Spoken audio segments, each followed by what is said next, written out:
Hey Tribe, welcome back for another video. I am excited and yeah, I'm excited to share a video on our homeschool update that I haven't done, I think, in several months.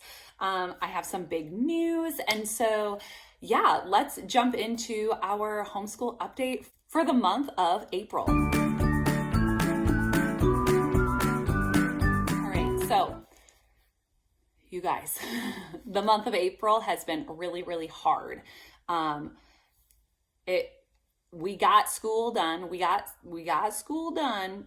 It probably wasn't the best, but we had a bit of inconsistency there. But you know what? My big news and the reason why me, not my kids, I struggled through the month of April is we are expecting another baby, which is so exciting. I am currently 13 weeks along at the posting of this video, and I'm so excited to have a fourth baby.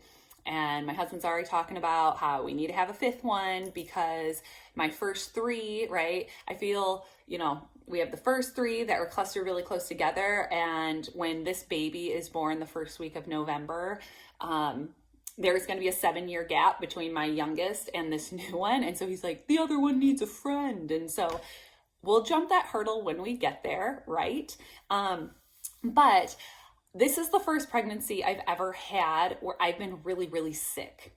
I never had any morning sickness with my first three. I had barely any food aversions with my first three.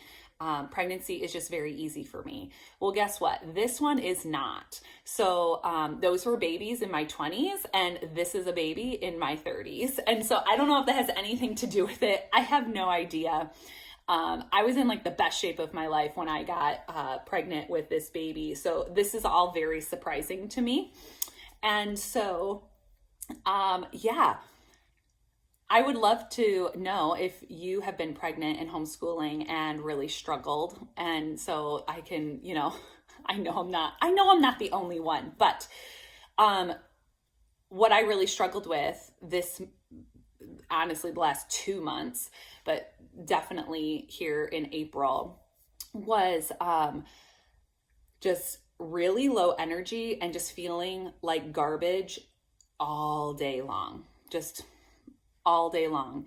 Not like spending my days over the toilet or anything like that, but just feeling disgusting, not wanting to eat, and just really terrible. And then plus I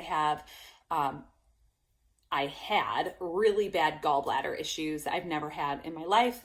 I had that completely checked out with an ultrasound. I have no stones, no sludge, no nothing, totally healthy. The doctor just told me it was because I was pregnant and I was so old. 35. I don't think I am so old, but yeah, that was really annoying to hear. And so there was just no help, just to incorporate some more fiber in hopes that sorry about my dog there, kind of freaking out. But yeah, so just trying to incorporate a little bit more fiber to help my gallbladder. But that's pretty much enough. But yes, the kids, I'm like, you know what? We're not doing table time today.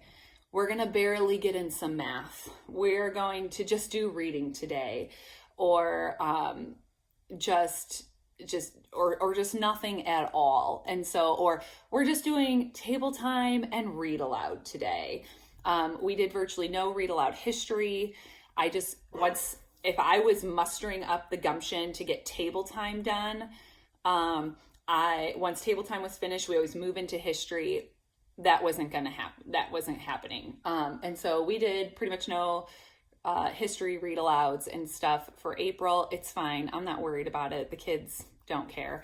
And then incorporating a lot of some more computer school than normal, having my kids just do like an online math lesson or an online reading lesson if I just could not manage to, if I was dying that day of a gallbladder spasm and needing to basically lay down with a heating pad for most of the day, or feeling like I was going to puke all day.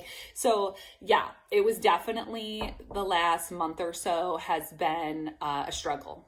So yes, that has been my April and a little bit of my March. Not too much of my March, but definitely my April. And so I'm now next week moving into the second trimester. I definitely have more energy, not a ton, but I definitely have more energy. I'm no longer feeling disgusting for the rest or all day. So thank you so much that I am not experiencing like all day disgusting nausea. And my food aversions, you know, I can't eat carnivore right now. The idea of eating meat really disgusts me. And so I am trying to find things that I am willing to eat during this pregnancy. And so it's all been quite a transition in this season. But you know what? We're chugging along. This is another reason why I homeschool all year long. Obviously, you know, we're heavier in some seasons and lighter in other seasons, but this is another reason why I homeschool all year long. For when I have a crazy month of feeling absolutely sick and whatever, we can always keep it chugging along, and we're, you know, just always making progress. No one's forgetting anything, you know, after months of break and whatever else. And so that just works for us. But that is my big homeschool update, you guys. If you have any questions or anything that you want to say, I love reading your comments, and give this video a thumbs up, and we'll see you in the next one. Bye-bye.